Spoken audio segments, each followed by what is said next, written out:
and communication. This is Talking of Books with Isabel Abuhul, Annabelle Corton, and the rest of the Festival of Literature team. Join the conversation on Dubai Eye 103.8.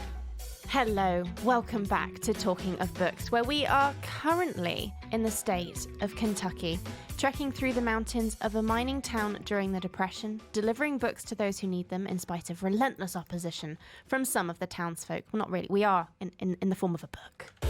Book of the Week, what you should be reading.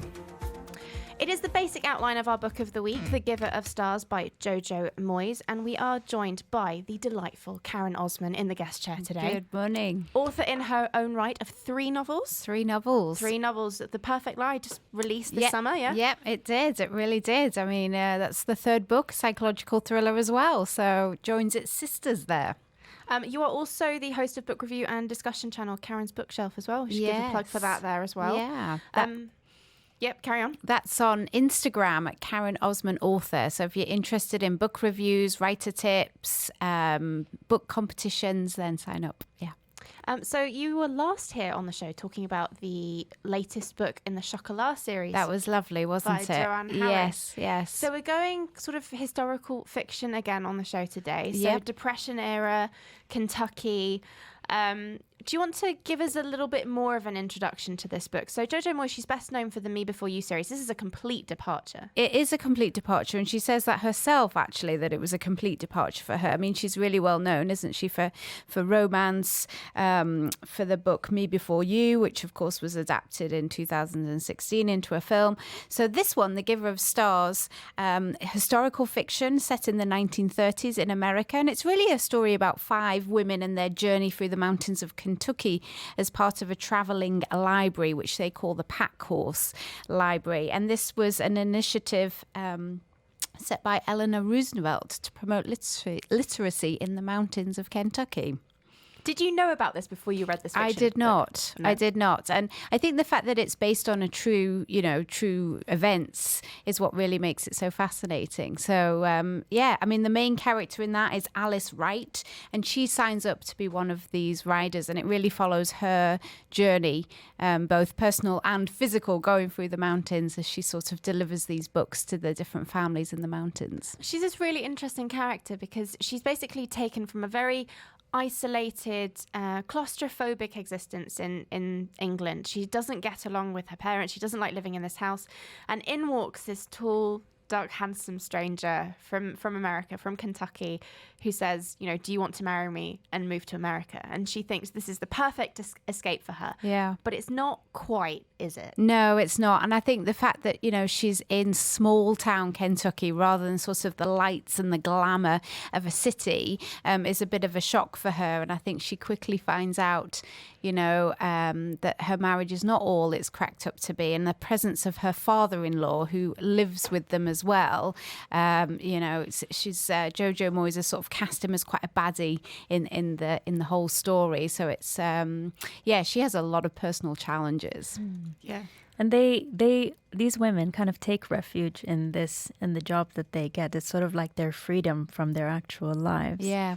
Absolutely. And they, there's a point where Alice asks Marge, the leader of the pack, if you will, if you've never traveled beyond Louisville, how do you know so much about how animals behave in Africa and things like that? And they talk about how they travel beyond through their books, and it's always been sort of an escape for them. Yeah, I love that moment actually in the book, because she says, how do you know what it's like in Africa if you've never been? She's like, really? You're asking me that? You want to work at a library and you're asking me that? And Marjorie is one of my favourite characters. I don't know what you thought, Ahlan, but she was really one of my favourite characters because she defied all the conventions of that time. She refused to get married. She refused to seek any man's position to do what she wanted to do. And I think she's portrayed really well as sort of Alice's greatest ally, really, in the sort of escape from her marriage. Yeah. And there's different layers to her as well. I think in the beginning you see her as this sort of, I don't know, I imagined her being this, I didn't think much about her looks. I thought she was this like very strong, very maybe you don't think much about her looks, and then there's this other scene that comes through, and they portrayed her as a very attractive woman, actually, and she has this other side to her. Yeah, absolutely. And I think when I first started reading about Marjorie, my impression was that she was older, maybe 50s or 60s, but then actually later in the story we find she's 38, and she's a life that's, what many of us could relate to today. So I did think that was quite interesting about her character. So there have been quite a few good reviews for this book. And I think Goodreads reviews are a good place to start for discussion, because you often either really agree with them or just completely don't understand. One negative review said that while I enjoyed those parts that focused on the library project, I found much of the story to be bogged down by unnecessary drama. The story started well enough, but the cheesiness of the story, the one-dimensional characters, the unnecessary melodrama were all not to my taste. Do you agree with any of that? I didn't get any sense of cheesiness at all. I thought it was quite a rich and warm story. I would perhaps agree, in terms of the depth of the characters, and I think that's a challenge when you have multiple characters in a book. You can't, go so deep into all of them. But I would have liked to seen a little bit more depth, perhaps to Alice's husband, because I think he is quite a critical character in the book, and perhaps a little bit more about the other women as well. You don't really get a sense of all 5 women apart from Alice and Marjorie. Yeah, I think that was the issue for me as well, was depth. But like you say, there is only so much that you can do in a story. And if you try and do everything at once, it all kind of falls apart. Yes. So as a story, as a book, I was constantly turning the page. And it's over 400 pages. It's a fairly lengthy read. Yeah. But it feels every page that you're compelled to find out what happens to these women. So I was invested in the characters. Yeah. But I felt like it was very clear that there were the good guys and the bad guys. Yes. And I'd just come from reading An American Marriage by Tayari Jones. Have either of you read that book? No, not yet. So I won't give any spoilers away. But when you read that, it's very much a study in, because it's told in from a first person point of view from 3 different characters. As you read these characters, every single page you think, okay, I'm on their side. I'm on their side. Oh, wait, no, they made terrible choices. I'm actually on their side now.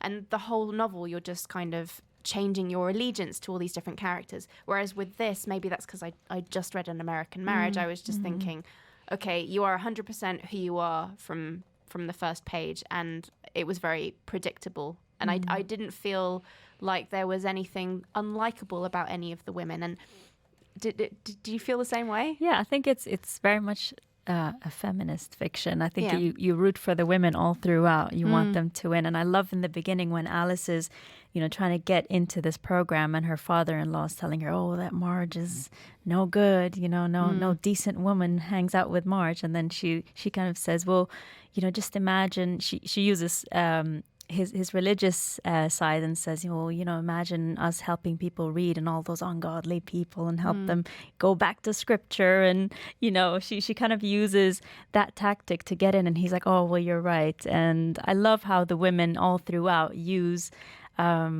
these different ways of breaking through resistance. And there's a lot of resistance in the town, but every day is like a battle for them that they get through. And I think the author does that really well, isn't it? She creates quite a strong sense of place, what do they call them? The honky-tonk sort of places that the women shouldn't be going. And you do get a very clear idea of sort of the restrictions that are placed on women and some of the themes of the day, racism and feminism, sexism and those kinds of things. So I thought that was quite an interesting, you could tell she'd done her research into that period. She said that as soon as she read an article about the Pack Horse Librarian, she booked her ticket to Kentucky. Yes. And she read it and she's like, this is about all of the things that I care about in life. I must write this story. Yeah.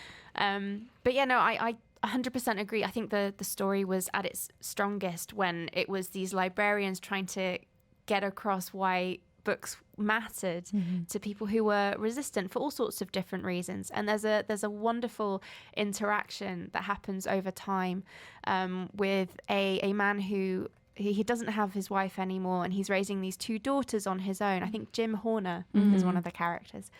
And he's very mistrusting. I think the first time Marjorie comes to try and give him books, he actually shoots her hat off. And gradually throughout the story, he warms to the books, and they try to take them off the porch one day, and he says, "What are you doing?" No, I would like some more, please. And that she's very good at those sort of interactions and showing that relationship between the pack horse librarians and how they get through to the community.